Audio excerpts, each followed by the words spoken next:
शिव कथा कह रही है। हमने अभी तक क्या देखा? उसने हमारा बुरा कर दिया, किसी ने हमारे दरवाजे पर नींबू पटक दिया, किसी ने हमारे दरवाजे पर मिर्ची पटक दी।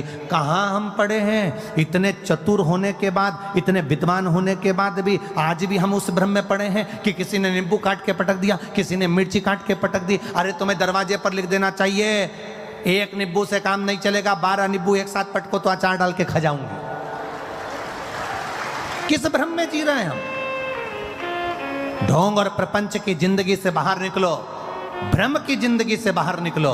किसी ने नींबू पटक दिया तो दुख हो रहा है, किसी ने मिर्ची पटक दी तो दुख हो रहा है, किसी ने कुछ कह दिया तो दुख हो रहा है, दरवाजे पर कोई सिंदूर पटक गया तो सोचने में आ गया कहाँ जाऊं, किससे कहूं, दुख हो रहा है। शिव महापुराण की कथा कहती है मेरा देव अधिदेव महादेव शिवालय में रहता है। शंकर का जो मंदिर होता है उसको मंदिर नहीं कहते, उसको शिवालय कहते हैं। शिवालय मतलब जहां मेरा शंकर रहता है वो शिवालय कहलाता है। शिवालय का मतलब होता है उसमें भूत प्रेत डाकनी पिशाचनी देवता देवी देव सब कोई, पितृ आदिक आदिक जितने देव हैं, संसार के 33 कोटि देवी देवता जितने भी हैं, सब देवादिदेव महादेव के पास आते हैं, सब भगवान शंकर के पास आते हैं, सब भगवान शिव के पास आते हैं, सब भगवान की शरणागति में आते हैं। जितने भी देव हैं, जितने देवता, चाहे वो असुर भी हैं, राक्षस भी हैं, कोई भी है, वो शंकर की शरणागति में आ रहा है। तो शिव में निवास कर रहे हैं, शंकर भगवान शिवालय में रह रहे हैं, सब कुछ है वहां, सब विराजमान है वहां पर, कोई खाली, सब बैठे। अब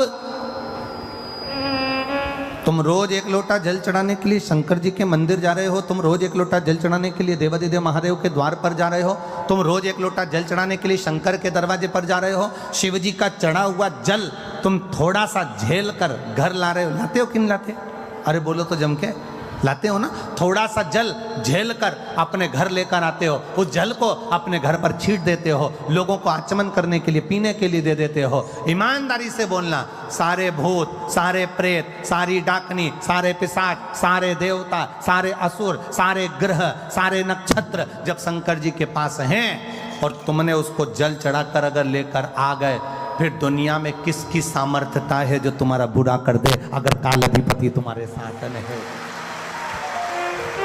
अकाल मृत्यु वो मरे जो काम करे चंडाल का, काल उसका क्या बिगाड़े जो भक्त हो महा काल का। जो शिव की आराधना करता है, शंकर की उपासना करता है, शिव तत्व को जो जानता है, शंकर के मंदिर जाना जिसने चालू कर दिया, शिव की आराधना करना जिसने चालू कर दिया, शंकर का गुणगान करना जिसने चालू कर दिया, फिर ये ना सोचना कि किसी ने नींबू पटक दिया, किसी ने मिर्ची पटक दी, कहीं उसको भूत आ गए तो कहीं उसको प्रेत आ गए। ये सब ढोंग और प्रपंच और छल से दूर हो जाओ। जो शंकर का है वो जानता है कि शिव शमशान में निवास करते हैं और वो शमशान कोई साधारण सी जगह नहीं, वहाँ सब मेरे बाबा का दिया हुआ, उसकी दृष्टि में सब सम है, इसलिए उसका नाम शमशान है। वहाँ कोई बड़ा नहीं, कोई छोटा नहीं। मैनपुरी में अगर बहुत करोड़पति व्यक्ति मरता है तो उसको क्या डनलप के गद्दे पे ले जाते हैं? अरे बोलो तो, क्योंकि हमारे सीओर में तो ऐसा नहीं होता। तुम्हारे यहां पर अगर होता हो तो बात दूसरी है। वो करोड़पति व्यक्ति मरा तो क्या उसको डनलप के गद्दे पे ले जाएंगे? करोड़पति व्यक्ति मरा तो उसको अर्थी पर सुला रहे हैं और गर्मी पड़ रही है तो 2-4 एसी के पकड़ कर ले जाएंगे साथ में। करोड़पति व्यक्ति मरा तो क्या उसको चेन अंगूठी मोबाइल पर्स सब देकर भेजेंगे? अगर करोड़पति व्यक्ति मरा तो क्या उसको लैपटॉप देकर भेजेंगे? करोड़पति व्यक्ति मरा तो क्या उसको बादाम खिलाकर भेजेंगे? शिव महापुराण की कथा कहती है शंकर के दरवाजे पर उसका नाम है शमशान।